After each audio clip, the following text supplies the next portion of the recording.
Vamos. ¿Puedo empezar? Sí, Sí, nada. miro a todos. Hola, buenos días a todas, a todos. Me gustaría iniciar agradeciéndoles por la oportunidad de estar aquí compartiendo algunos conocimientos. Mi nombre es Fernando Ladera, soy socio y director de la Unidad de Negocios de Soluciones de Gestión de Personas de Falconi. Muchas gracias, mucho gusto. ¿Escuchan bien? ¿Sí? Perfecto. Gracias.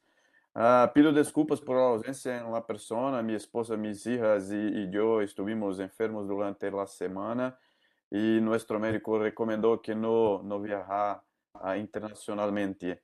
También me gustaría pedir permiso para continuar una parte en portugués, una parte en español, que me quiero más confortable en portugués y hablaré despacito a medida que cambiaré para el portugués, ¿ok? Gracias más una vez y vamos a empezar. Entonces, el tema que hoy vamos a compartir es sobre las tendencias para el trabajo del futuro. Antes de empezar, me gustaría de presentarles Falcone. Creo que no todos conocen Falcone, entonces me gustaría de rápidamente presentarnos. Bueno, Falcone es la consultoría más grande de América Latina hoy. Trabajamos con soluciones de gestión y personas con tecnología. Tenemos más de 30 años de mercado, de consultoría, de tecnología y de trabajo con gente. Y tenemos un track record de más de 6.000 proyectos con más de 95% de éxito, de metas alcanzadas en los proyectos que nosotros conducimos. Hoy tenemos más de 1.200 profesionales con oficinas en Brasil, México e Estados Unidos y actuamos en más de 40 países con proyectos de consultoría, de gestión, personas y tecnología. Entonces, un poquito de Falcone para que ustedes puedan conocer un poquito más. Entonces, la pregunta que se coloca es cómo será el trabajo del futuro. Es una cuestión muy desafiadora, muy difícil de responder y yo tengo la libertad de decir que cualquiera que se intente responder esta pregunta probablemente se equivocará, porque el mundo cambia todo el tiempo con mudanzas muy radicales como COVID-19, como la guerra en la Ucrania. Entonces, muchas cosas complejas aconteciendo en el mundo todo el tiempo. Entonces, es una pregunta muy difícil de responder. Pero ah,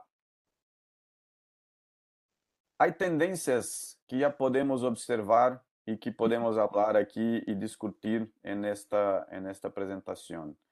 Me voy a enfocar en las dos últimas, pero hablaré rápidamente sobre las otras. Una tendencia que observamos es la longevidad. Los seres humanos están viviendo más tiempo, trabajando por más tiempo, y eso tiene un impacto importante en el mercado de trabajo, en las relaciones de personas y compañías. ¿Sí? La segunda es la gig economy. Las personas cambian de trabajo o trabajan en más de una cosa al mismo tiempo. Entonces, es también una tendencia y una transformación que está ahí. Tenemos personas que son Uber de día y por la noche estudian o trabajan en compañías, en fin. La autonomía, que es la capacidad y la posibilidad de las personas de tener más mastering en sus trabajos, en sus empleos, etc. Bienestar y salud, la COVID-19 nos impuso y nos colocó como más frágiles y también nos colocó con más preocupación con nuestra familia, con nuestro bienestar y nuestra salud. Y el nuevo PIB. El nuevo PIB es el cambio de trabajos, de posiciones y de nuevas compañías que ocupan espacio de compañías centenarias que no más existen. Entonces, PIB está cambiando de lugar, está creciendo o no está creciendo, pero además está cambiando de lugar el dinero, el trabajo, esto es que llamamos de el nuevo PIB. Entonces nos vamos a enfocar en dos partes aquí porque es muy difícil hablar de todo esto en 30 minutos. Entonces me voy a enfocar en dos temas. Work from anywhere. Esta es una discusión que pasa por todas las compañías industriales, compañías de servicios y que tiene consecuencias importantes hoy en el mercado de trabajo. Y la segunda es tecnología y datos, que nosotros acreditamos mucho y tenemos algunos ejemplos aquí para ustedes de que la tecnología y los datos serán fundamentales para tomar de decisiones de personas, cualquier que sean las tendencias del trabajo o del capital humano en el mundo. Entonces, vamos a entrar en los dos temas. Entonces, work from anywhere. Señor Elon Musk declaró a pocos meses que todos los empleados de su compañía deberían trabajar en las oficinas. El fin del trabajo remoto en su compañía. Decretó esto.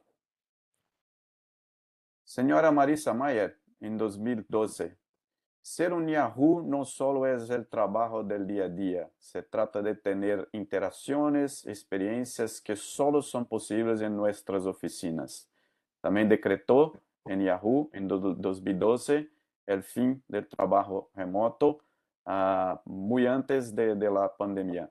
Entonces, decisiones muy importantes, unilaterales y no baseadas en datos. La consecuencia de esto nosotros estamos viendo hoy. El Great Resignation, the Quiet Quitting, the Great Resignation en Brasil, en Latinoamérica, en Estados Unidos, en todo el mundo. Las personas están repensando sus relaciones con el trabajo y las consecuencias de decisiones como estas son muy grandes y muy impactantes para las personas.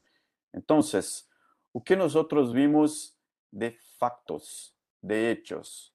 Nosotros hicimos una pesquisa, una investigación ano pasado sobre la relación de trabajo remota, híbrida y presencial en las compañías. Y tenemos estos achados. Segundo un dado de Ipsos, en 2019, antes de la pandemia, 50% de los brasileños ya decían que querían trabajar desde casa. Segundo, el 25% de los trabajadores aceptarían un recorte salarial de hasta 10% para trabajar desde casa. 70% afirman que el home office sería un factor de desempate entre dos ofertas de trabajo. Y el 40% de las empresas brasileñas tenían una política de home office antes de la pandemia. Entonces, es un facto. Es una cuestión que veo para se quedar, que veo para estar presente en los ambientes de trabajo. Más, 56% de los encuestados no aceptarían un trabajo totalmente presencial. Y esto es una de las causas de la Great Resignation. Las personas están más selectivas y odian para los ambientes de trabajo con mucho más criterio que olhaban antes de la pandemia. 53% de los trabajadores de todo el mundo desearía dividir su jornada laboral entre la oficina y su casa, el hogar. 76% de los brasileños prefieren el formato de trabajo híbrido y 56% de las ocupaciones pueden realizarse desde casa. Me voy a cambiar un poquito para portugués y hablaré despacito, que es una parte que es más fácil para mí. Vocês estão em um mercado de energia, é um mercado que tem um desafio adicional, porque parte da operação de vocês, parte do trabalho de vocês não pode ser feito de forma remota.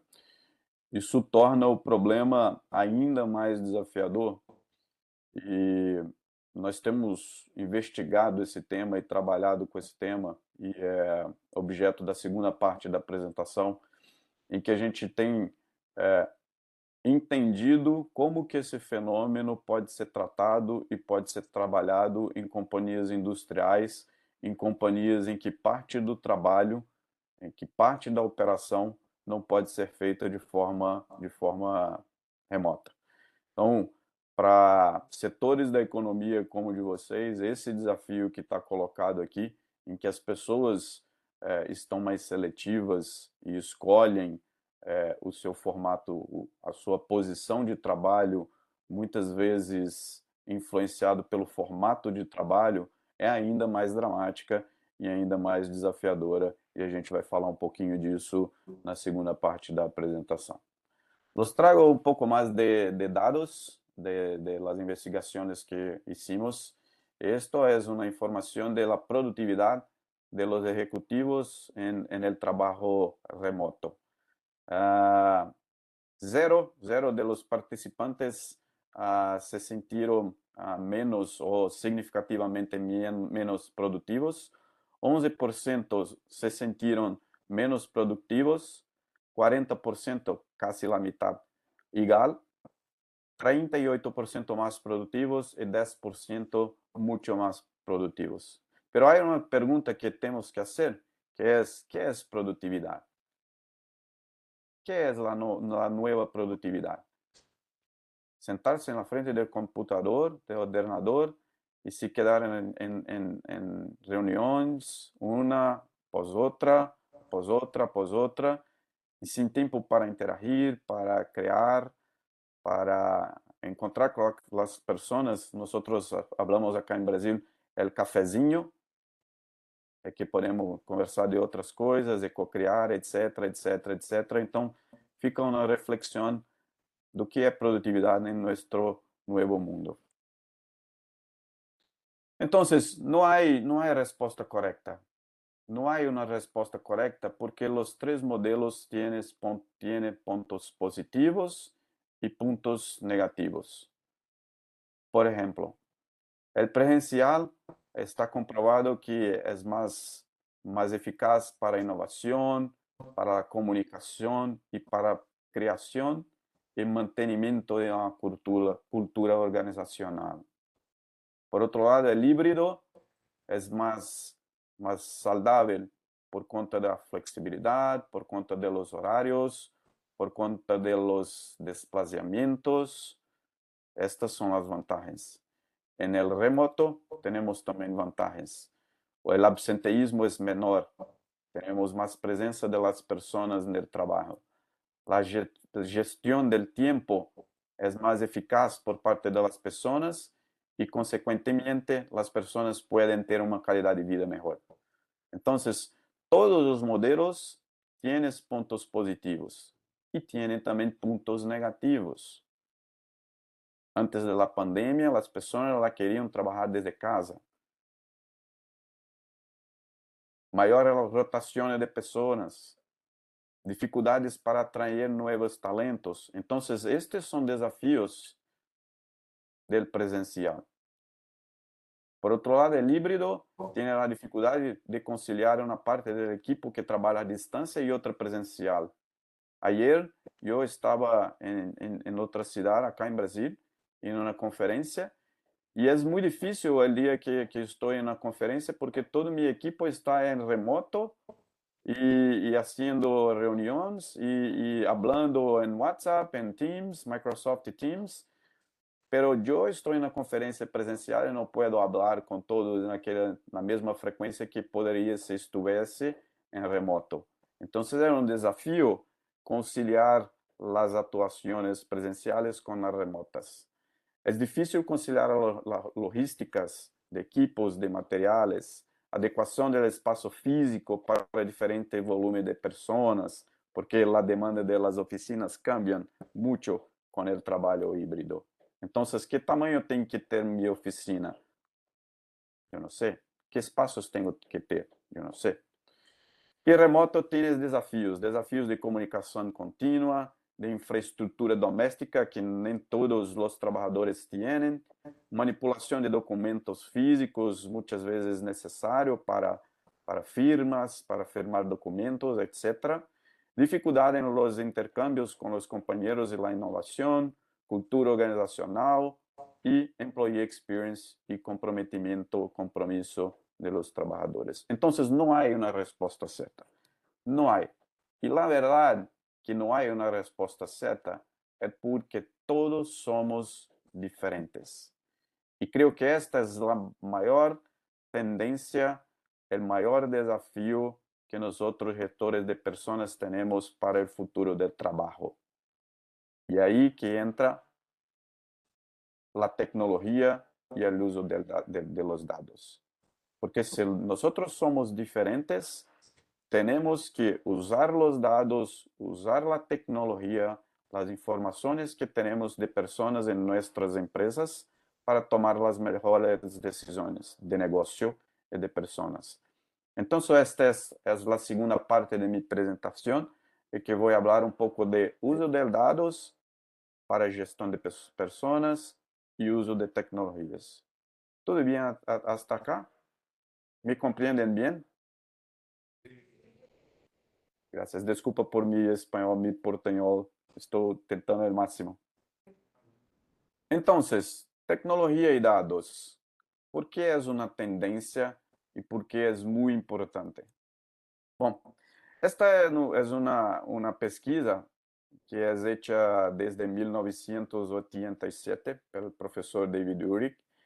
E esta pesquisa, ela é hecha a cada 2, 3 anos e intenta responder qual era o rol de RH naquela época da história. A última pesquisa foi conduzida em 2021 e estes são os grupos de competências e de papeles de RH para hoje. 2021, la última encuesta realizada. Y yo me gustaría que ustedes fixasen en el punto central de esta imagen. Simplifies complexity. Simplifica la complejidad.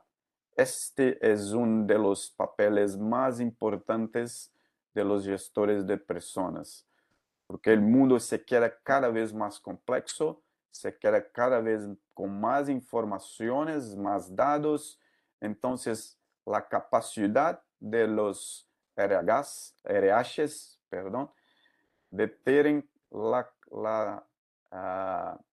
las competencias de dados de People Analytics se torna cada vez más importante. Então, vamos falar um pouquinho de esto em uma pesquisa que hicimos este ano. Hicimos uma pesquisa com casi 200 executivos de gestão de pessoas e hicimos algumas perguntas. A primeira pergunta é: ¿qué tan orientada a dados é a gestão de pessoas de tu companhia, de tu empresa, de tu organização? Y 69 de las empresas afirman que sus decisiones son poco o nada orientadas a dados. ¿Se lembra de Elon Musk? ¿Será que ello hice análisis y se debruçou para os dados para entender as necessidades de seus empregados, para entender como as pessoas se relacionam com o trabalho? O ellos simplesmente decretó que a partir de hoy todos tienen que ir a oficina. Creo que ellos no usó los datos. Entonces, es muy crítico y es una información muy alarmante porque casi 70% de las áreas de personas de las compañías no usan datos para tomar las mejores decisiones de personas. ¿Por qué el RH no adopta People Analytics? Esta es una pregunta importante y que puede ayudarlos a desarrollar esta práctica en sus organizaciones. Primero, falta construir una cultura orientada a datos. Cultura casi siempre es la respuesta para muchos de los desafíos organizacionales. Faltan profesionales con experiencia necesaria en la empresa. Y esto es crítico porque si faltan profesionales de tecnología, de ciencia de dados, de ingeniería de dados para las áreas de tecnología, que dirá para el RH.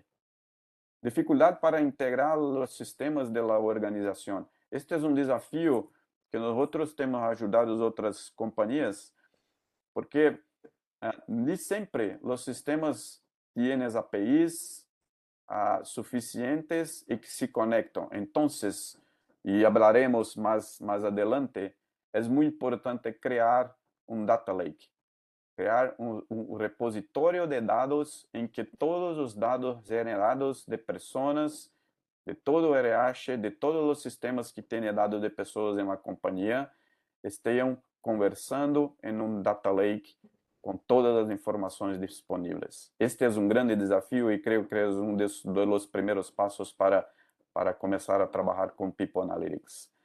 Limitações financeiras para investir em pessoas e sistemas. RH nem sempre é uma área que é priorizada em las companhias para receber inversões, para investir em projetos e em tecnologia.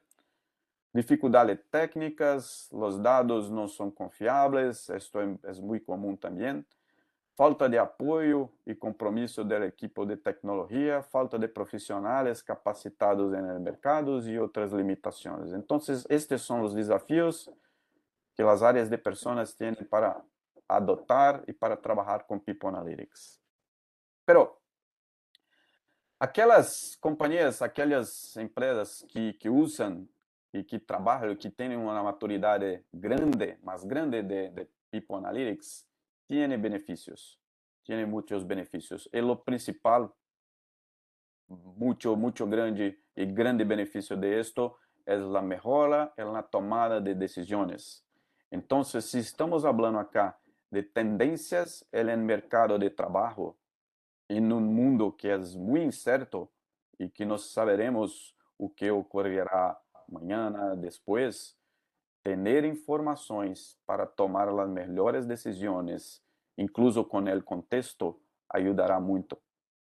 E eu parto para o segundo benefício que tem muito a ver com o primeiro. Antecipa situações futuras e possibiliza ações preventivas.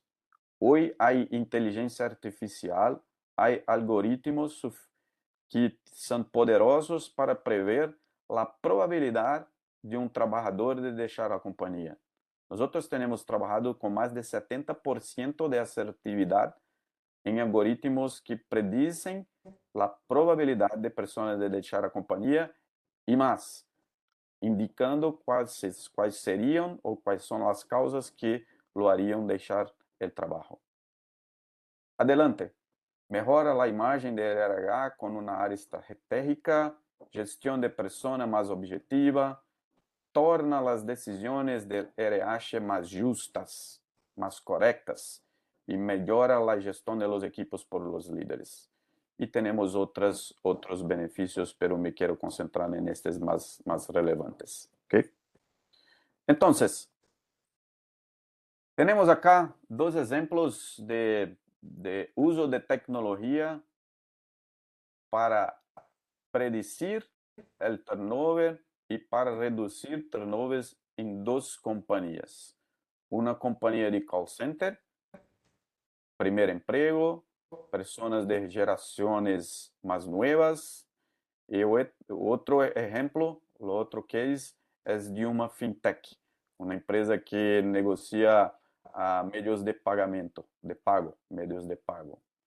Então, en el call center, en un proyecto de 9 meses, conseguimos la reducción de 56% del turnover voluntario y reducción de 29% de absenteísmo en 9 meses de proyecto, utilizando inteligencia artificial y algoritmos de People Analytics.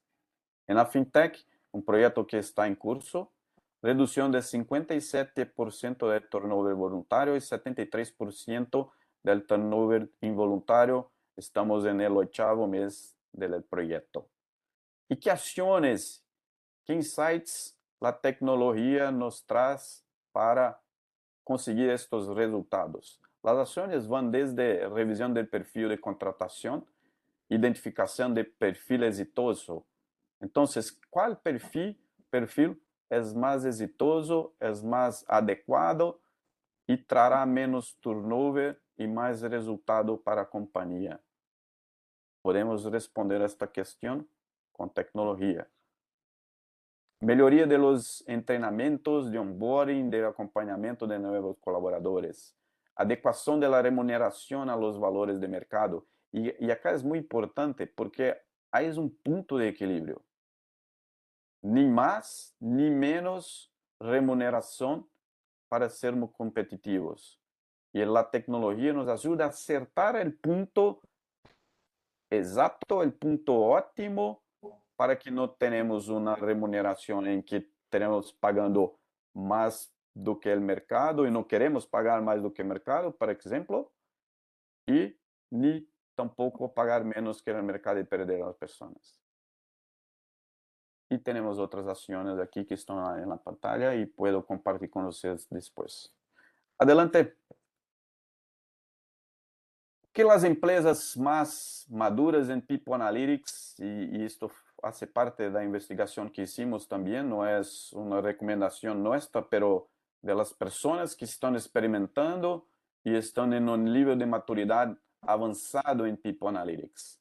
Primero, entenda lo que es importante para los líderes, pues el compromiso de ellos es imprescindible. Gestión de personas no es un tema simplesmente de RH. Es un problema del CEO. Es un tema de CEO. Y tenemos que envolverlos en las discusiones. Y lo que es importante para el liderazgo, el autoliderazgo de la empresa, de la compañía, tenemos que envolverlos desde el inicio de un trabajo de este. Inclua reflexiones y propuestas en todos los foros con los líderes de la organización, de forma que promueva el entendimiento del arsenal de ventajas para la gestión de personas. Mucho que ver con el primer punto. Tener sistemas, seleccionar y realizar integraciones estratégicas y tener alguien que sea capaz de hacer las análisis. Aqui desse muito de ter uma parceria muito importante com as áreas de tecnologia, que tem os cientistas de dados, os engenheiros de dados, os UX e por aí vai. O primeiro passo é vencer as barreiras em RH.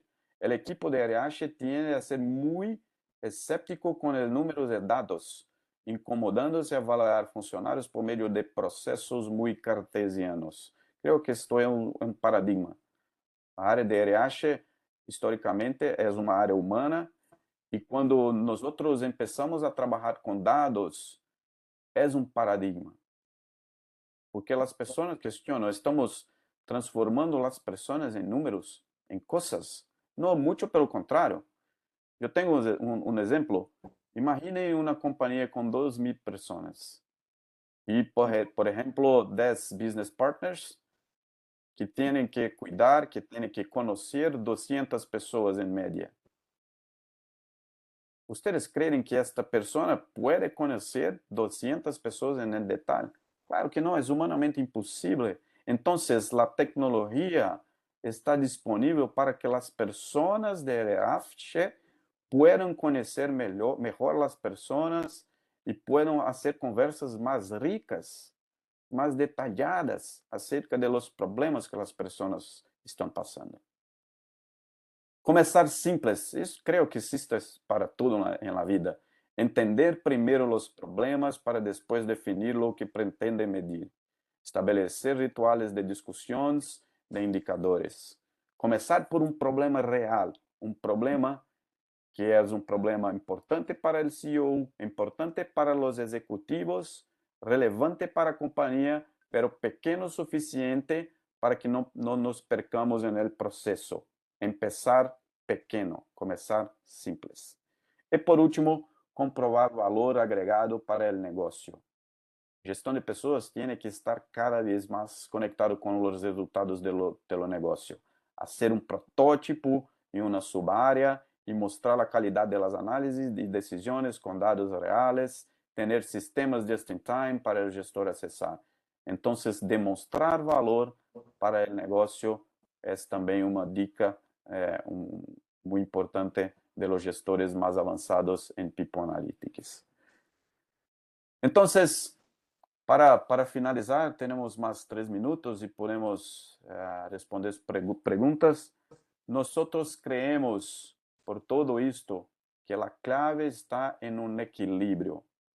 Entender que é correto para a organização, o que é bueno para cada indivíduo, e para que nós tenhamos este equilíbrio, temos que ter também o equilíbrio entre os dados, as tecnologias e as pessoas, o lado humano. Isto é o que creemos, o que estamos fazendo em nossos clientes, em nossos projetos, e é com esta mensagem que termina a apresentação. Muchas gracias, mucho gusto. Estoy abierto para perguntas.